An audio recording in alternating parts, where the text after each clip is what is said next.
now at Mabuhay Bigil and is China. So this is part of the Lagoon at the entrance, and this is the administration building where I worked for 27 years.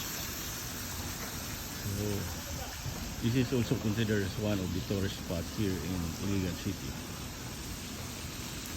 So we are here in the tennis court.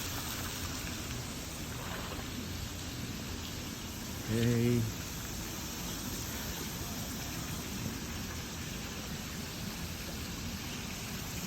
This is our admin building here.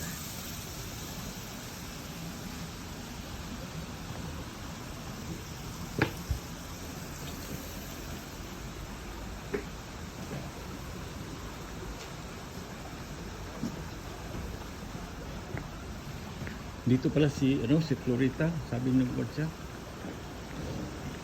Makyat siguro.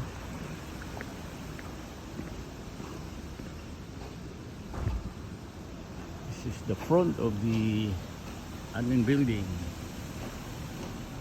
This is one of my design also.